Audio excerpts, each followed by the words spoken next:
Wait, I never heard so much enthusiasm for a talk called Make It Boring. So here we go. So as Paris said, and thank you, Paris, my name is Jeremy Wagner.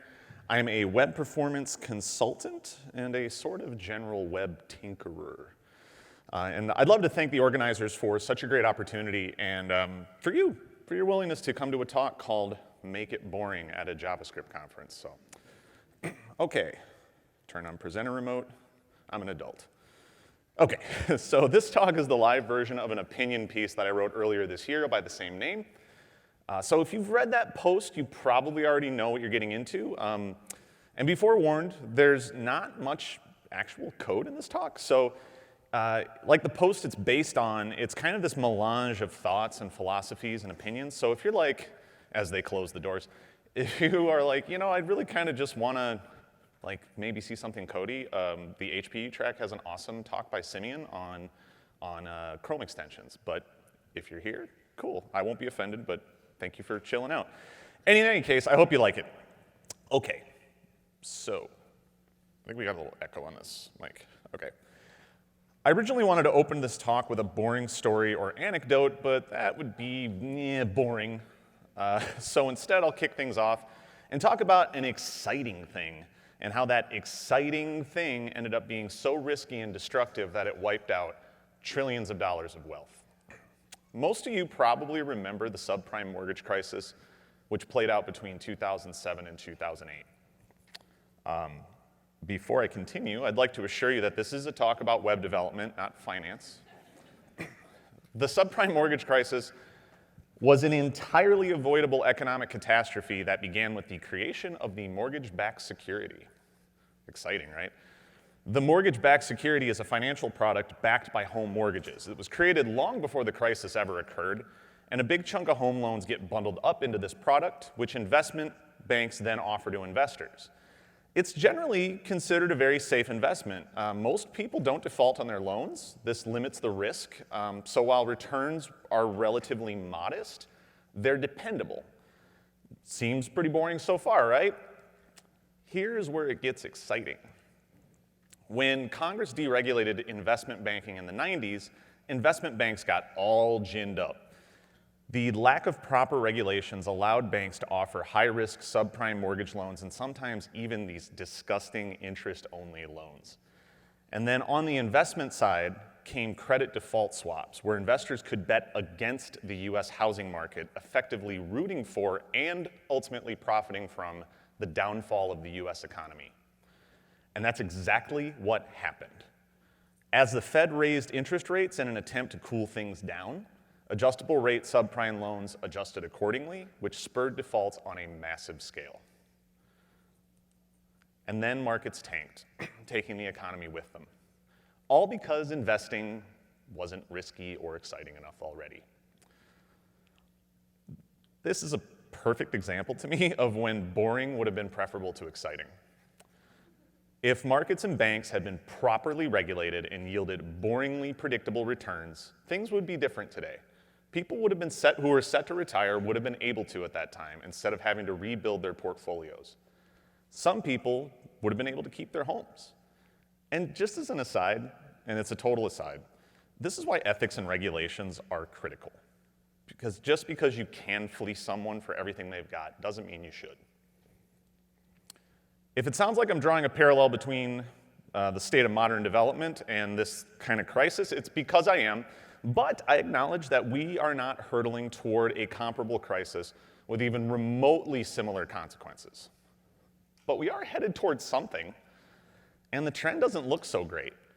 And part of the reason why this trend persists, at least I believe, is because we're not operating with sensible defaults. And more, web development has become more like software engineering. In some respects, I believe this is a welcome and logical progression, but I do sometimes wonder in the dead of night if we're ready for all the responsibility that that entails. Because rather than evaluating each individual project's requirements and adapting our choice of tools to them, we tend to dive right into what makes development exciting and fun for us. So to that end, what do we do when we start a new project? We npm install a preferred framework. And then we might install a client-side router for that framework, and then maybe even a state management library for the framework, of course. And before you know it, a project has started with an amount of overhead that's baked in until you decide to migrate away from it somehow. Your preference for what makes development more exciting, or perhaps I should say more convenient or comfortable, has forced you to make trade-offs that could make your app slower, less accessible, and less usable. When it comes to software development, there's a word that I think is really important, and that word is constraints. Think of your favorite video games from your childhood. Most Super Nintendo games of the time could fit on a 1 megabyte cartridge, sometimes even in a quarter of that size. This point has been done to death, I know, but it endures because it demonstrates how much can be done with so very little. Yet I don't think it fully acknowledges that the constraints game developers faced at the time were far more fixed than ours are now. So when developers made console games, they knew every consumer had the same hardware. Those were the constraints, and they were very predictable. Our constraints, however, make our job uniquely difficult. People access the web on a variety of devices with wide-ranging capabilities, such as this affordable but slow Moto G4 Android phone. And this is to say nothing of the varying quality of the networks these devices access the web through. This is a reality which requires us to make architectural choices that are best for people. Because while our tools are convenient and they help us to be productive, they do sometimes confer an external cost on users that we must acknowledge and redress in some capacity. This is relevant because, for example, here in the US, while many people live in large cities which are typically well served by fast broadband and mobile internet connections, there are gaps, even sometimes chasms, in this coverage that we must be mindful of. This 2016 article by the MIT Technology Review revealed that 58% of the households in the Cleveland metro area with yearly incomes under $20,000 had no broadband internet access. These are people who rely on mobile internet connections, often with data caps and overages, to access the web.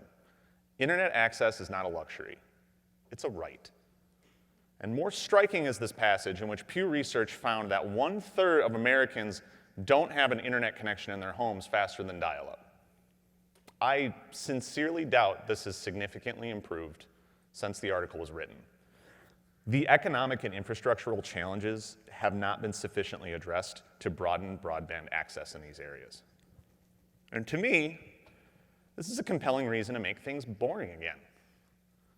I can empathize with wanting to make web development exciting. It's a big reason why I started doing this stuff in the first place. And when I started, I wanted to do everything. My first experience with making web pages was in a WYSIWYG editor in middle school. And once I hit the limits of what that thing could do, I had a novel thought, which was, hey, what the hell happens when I open this here index.htm in a notepad? That thought clearly changed my life for the better. I think it's fair to say that I wouldn't be standing here on this stage if I hadn't done that. Everyone in our industry has an origin story, and for many of us, that story begins with the making of the fan page for whatever thing we were obsessed with at the time. And for me, that obsession was fixed on the popular first-person shooters of the day, like Doom and Hexen and Quake. And the obsession itself was irrelevant, but it gave me an excuse to propel myself down a path of relentless and sometimes reckless experimentation. I wanted to do everything. Everything, I mean everything. I wanted to put every last bit of new knowledge I acquired about making web pages to work right away, and in the most glaringly obnoxious way possible, apparently. Yeah, that's mine. Don't go look for it. And in my fervor, I was inspired to make countless garish sites with horrid color schemes, crappy animated GIFs, guest books that no one ever signed, web rings that no one ever joined. And then there was Flash. Oh, Flash. 3 iterations of my personal website were crappy to advanced knockoffs where cosmetics and flashy animations won out over literally any kind of sensibility. And like anyone, my inspiration was just a conduit through which I developed my skill set. But what I didn't develop for the longest time was discipline. I didn't understand basic design principles, accessibility, performance, user experience, or literally anything that would help me to make websites anyone would want to use. And that's not to say that my excitement for the medium or our excitement for the medium is ill-motivated. I was just inexperienced. But the work that we're paid to do requires us to build boringly usable things. Sometimes that work is the equivalent of creating digital push brooms. They're ordinary as hell, but yes, they're also tools that help people accomplish tasks. Online banking, job applications, buying essentials for the home, you name it. When our excitement for building for the web is coupled with our thirst for pushing it to do more all the time, we can inadvertently build heavy, unusable things that can hinder rather than enable people to complete the tasks our work enables them to achieve. And so to that end, many new developers these days aren't entering the industry with a decade of learning and experimentation under their belts, or even a 4-year degree. Boot camps are a big thing. They're people who are both new to and really excited about building stuff for the web and making a living from that work. And we need these people among us. They're going to be the next generation of developers that brings renewed fervor to this industry, and I can't wait to see what they do. But this isn't an experience that I can speak to, as my path was so radically different. I didn't join a web developer boot camp and make a living off of my skills within a year. I had 10 years of unfettered experimentation before I could make anything that anyone would want to use or consider usable. It takes time and continuing education to develop these sensibilities. And because employers favor skill sets that prioritize the fastest way of building applications, that means they're going to hire people who know today's frameworks. And so the fastest way to start getting paid after you graduate from boot camp is to apply for jobs that match the framework-based skills they taught you in boot camp. Thus, hiring in the industry has become an Ouroboros, where employers want applicants with framework-specific centered skill sets. And consequently, developers learn those frameworks to get gigs because hiring managers want to tick off the boxes and get devs to ship code fast and often. And so in this seemingly infinite loop, frameworks become the scaffolding upon which we build our careers. This isn't the worst thing that can happen. Framework and library-specific knowledge can propel you to learn their underpinnings. I never would have went as deeply into JavaScript as I have if not for the awesomeness that was jQuery in the late 2000s. But I believe that a sole reliance on these abstractions can eventually become a limiting factor in your long-term growth. And unless your curriculum sufficiently covers the fundamentals or you had to learn them on your own, you'll always be reliant on the abstractions to do the work. Front-end development has been this way for about a decade, more so. Read the resume of any veteran front-end developer, and you'll quickly see that it resembles like a geologic column of different skills. This industry has always chased what's so hot right now, and we're set up from day one of our careers to feed into that. Arguably, the worst part of this is that our continuing education in HTML, CSS, and platform APIs gets relegated to someday, or worse, after hours, where you have to sacrifice some amount of work-life balance just to keep up. And by the way, not everyone has the time to devote in their off hours to do that work. They have families, they have responsibilities. In my opinion, we shouldn't compel them to, but rather enable them to explore and learn on the job. And all of this is ostensibly done in the name of productivity, sometimes at our own peril. This constant churn, as Rachel Andrews suggests in this very brilliant post I suggest you read, has us bound to a cycle of never-ending site rebuilds and framework migrations that can seem counterproductive in hindsight. And so, without careful consideration for which abstractions are truly beneficial for the purpose you're trying to serve, being lashed to this wheel becomes a brutal affair where progress becomes difficult to sustain over the long term. Whether it was jQuery then or React now, these tools are designed to make us more productive, and they do. But if we were pressed to admit it, this constant churn is at least in part due to our desire to make our work more fun and exciting. And it's something I like to call laptop sticker culture, something, well, you can't see it from here, but something I'm clearly guilty of, where everything we do outwardly appears badass or glamorous. And if I didn't know any better, I'd swear some of us are on tour. It's also why, even in the year of our Lord 2019, you still see job postings every so often with these superlatives like rock star, guru, or ninja. Like, am I supposed to pack some shurikens with my laptop? Like, but hey, why shouldn't our work be more fun and exciting? A lot of career fields are boring drudge work. Shouldn't it be more exciting, right? We're all propelled by our interests. And for you, that interest could be JavaScript and friends, could be HTML, could be CSS, or it could be the various abstractions of these technologies. But if you could, for a second, put aside your interests and ask yourself, what's the purpose you're trying to serve? When you build something for the web, what are you helping people to accomplish? The varying answers we give to that question should form a curve around which we adjust our philosophy for how we build for the web. Because if you're in charge of any remotely critical resource on the web, your desire for a rich developer experience simply must take a backseat to the task. People depend on the web for more than just buying shit. The web is a portal for many critical resources, stuff like job applications, public assistance, crisis intervention, and other services we tend not to think about until we need them.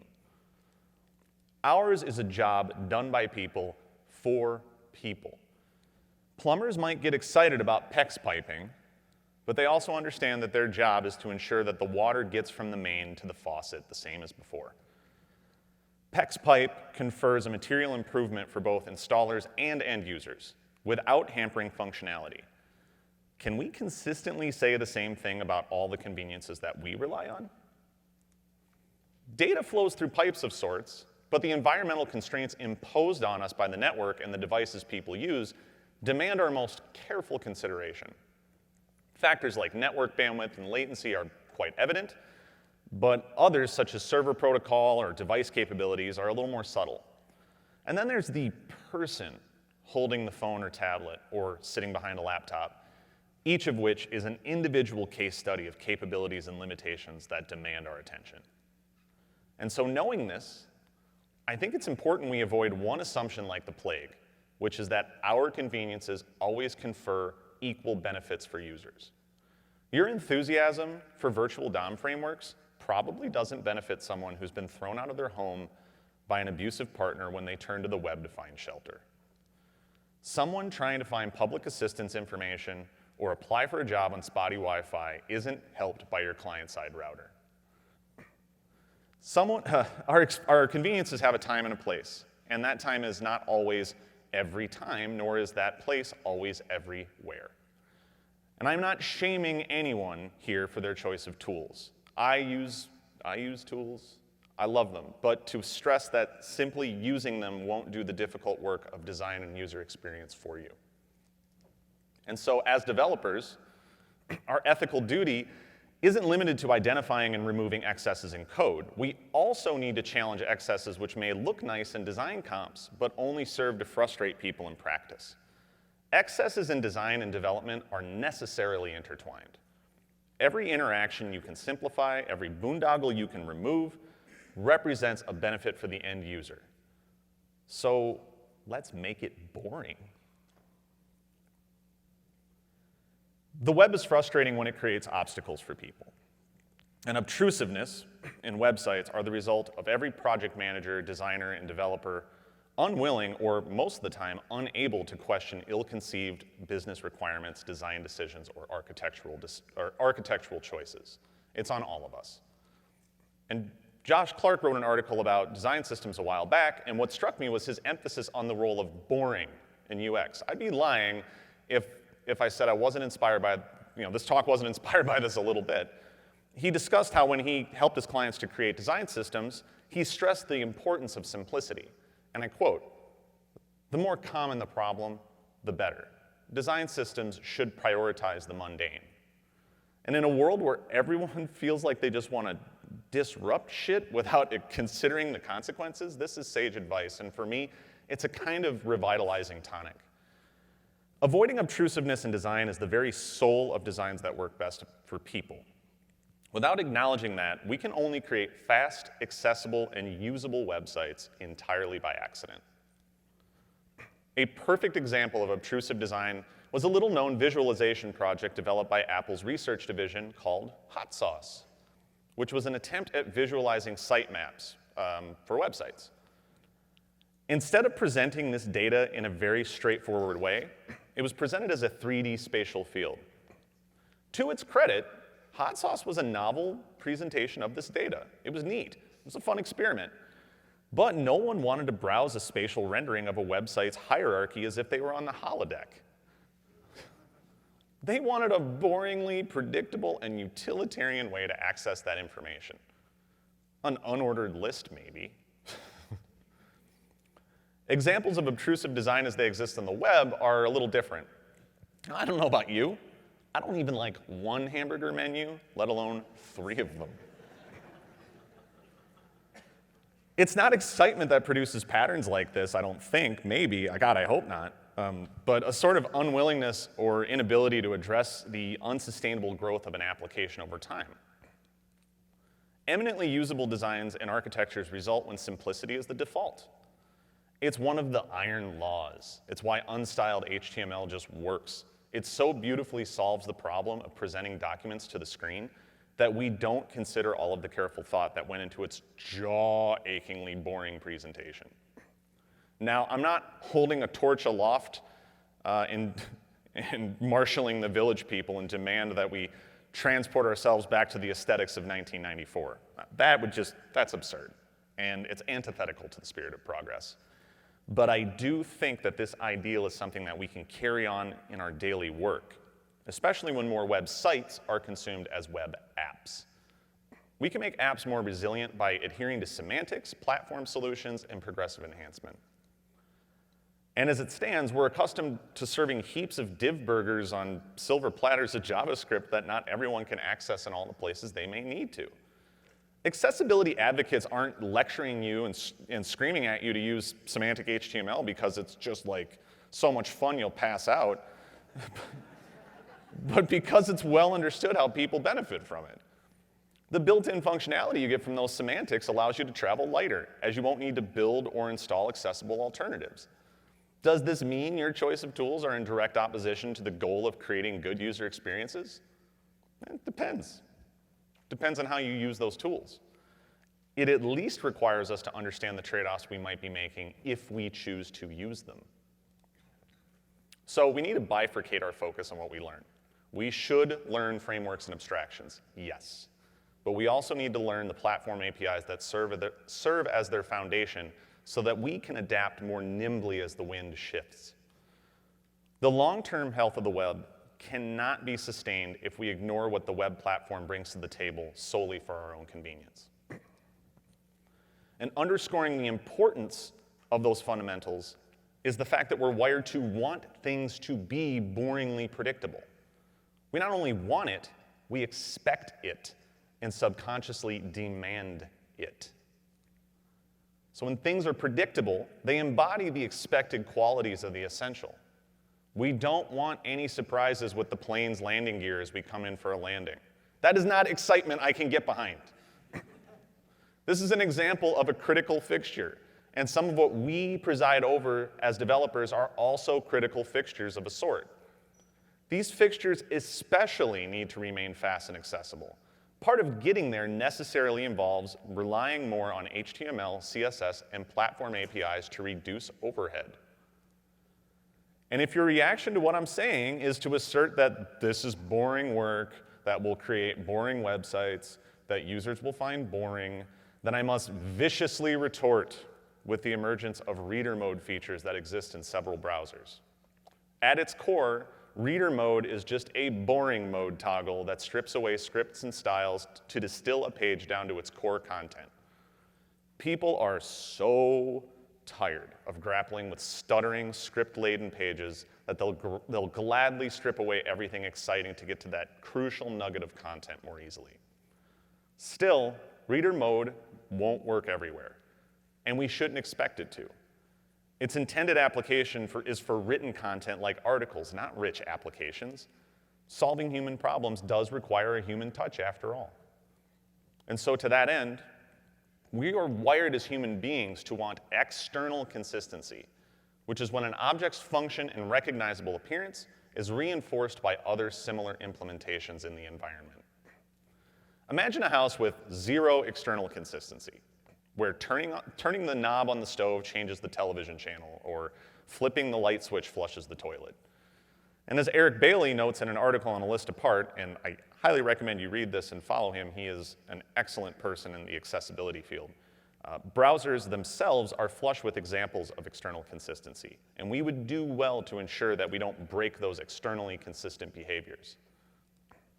Now, I am fully aware of the danger of saying this on stage at a JavaScript conference, so hold your tomatoes for a second. But one of the most common subversions of external consistency in browsers is the single-page application, or SPA. My personal inclination is to avoid building sites as SPAs. This isn't because I hate them, or I don't understand how they work, or I think they're filthy, filthy, dirty, awful things. It's just that the behavior they replace is one that browsers already do very well. When we decide to take on the task of implementing that ourselves, we are taking on a lot of unnecessary responsibility and risks in many cases. How browsers navigate from page to page is part of a specification, arrived to after a deliberative process of debate and consensus and continual improvement. And in my opinion, it takes a whole lot of courage with just a dash of hubris to assume we can do this better than browsers have done in 25 or so years. And when a client-side router is used, accessibility can become a casualty in that effort. There's a whole host of things we end up reinventing or miss altogether, or shift beneath us as things change. History must be managed, tab index and scrolling position must be accounted for, navigation canceling can fail, and so on. Even if we get client-side routing just perfect, there's another problem we have to grapple with, which is when we neglect to send server-generated markup in favor of rendering everything on the client, an app's contents are not only inaccessible if and when, by the way, JavaScript fails, but loading performance suffers as well. When we serve content from the server, sure, we lose that snappiness after the initial load. I will concede that gladly. But we retain that external consistency that people expect. That's not to say that we can never use client-side routers. If you provide server-side versions of all your client-side routes, people will have a way to access your site from literally any context, whether it's a link from the outside or an internal link. And then, if components are attached to server-side markup through client-side hydration, people are going to get a progressively enhanced experience. That gives us freedom, a lot of freedom to try different things. Perhaps only the authenticated part of your app is an SPA.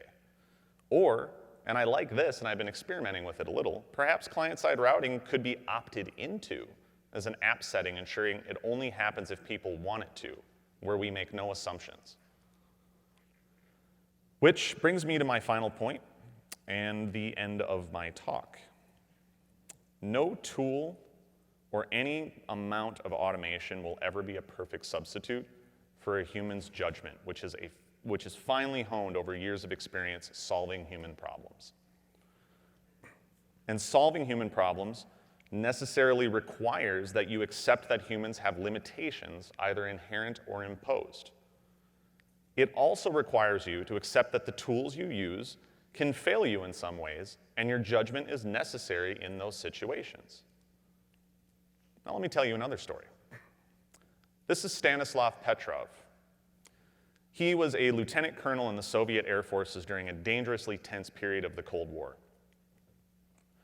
While he was on duty in 1983, a brand new Soviet missile detection system reported that 5 nuclear missiles were launched by the United States and on the way to Russia. Through reason and no small amount of intuition, he was convinced that the system was wrong. In the moment, he concluded that 5 missiles was illogical because a US strike would have been all out. So he did not inform his superiors, and therefore a retaliatory strike was never authorized. He turned out to be right. The system was wrong. Turned out to be sunlight reflecting on some clouds above North Dakota. That triggered the false positive. So while we'll never know all the factors at play at the various levels of command in this situation, it is not unreasonable to speculate that his decision to disbelieve the tools at his disposal when the time came for it may have averted a global nuclear war. Obviously, no JavaScript engineer in this room will ever be charged with such a perilous decision. I hope not. Let's hope that JavaScript isn't the mechanism on which that operates. But I think it is a great lesson about how the tools we depend on can still get things wrong. If that wasn't the case, every GitHub issues page would be a ghost town. 0 issues, 0 PRs, 1 million stars for everyone. Yay. So it is on us to realize and own up to our responsibility to people, as well as how our preferences as developers and the needs of real people can intersect in a way that's mutually beneficial. And knowing where that intersection lies involves realizing that while an accessibility inspector can tell you what semantic elements you should use, knowing why those elements are preferable to a div soup is just as vital. It's also realizing that while you could install a layout framework, such problems are best solved by relatively new and widely supported CSS layout modes such as Flexbox and Grid. In fact, if you want to create layouts that catch the eye and push the boundaries beyond the ordinary, you need to rely on these new layout modes. You can't keep kicking that Bootstrap can down the road, people, because not only is the overhead of Bootstrap onerous, it's just not where the web is destined to go, nor will it allow you access to the full power of these new layout modes. There are people called UI engineers. Hire them. For all of my whinging about the evils of JavaScript and all the sinful excitement it and its framework brethren bring, I firmly believe it has its place. This is not a diatribe against JavaScript. I believe JavaScript is great. It's given a lot of us a living, and I'm thankful for that. But we do need to rebalance our use of it against other parts of the web platform. JavaScript is most resilient when we can use it with progressive enhancement in mind. That's to say, when we can build a baseline everyone benefits from, and then add that candy coating to enhance usability further for those who can benefit from it. We're not just building better user experiences, but more inclusive ones. And that, to me, is the really good work that's worth doing. Because inclusivity is not something we should just make room for at conferences. It needs to be a part of our daily work. If you care about the web, as I know you all do, because if you're here, you definitely care, you'll come to find out that this approach to our work isn't boring at all, but really quite rewarding. We have 2 objectives as developers. 1, work to make things better this week than they were last week. And 2, continue our education to ensure the success of the first objective. I genuinely, truly believe our work can never be boring so long as it helps us deliver on these objectives in the spirit of making the web faster, more accessible, and therefore more usable for everyone, everywhere. Thank you.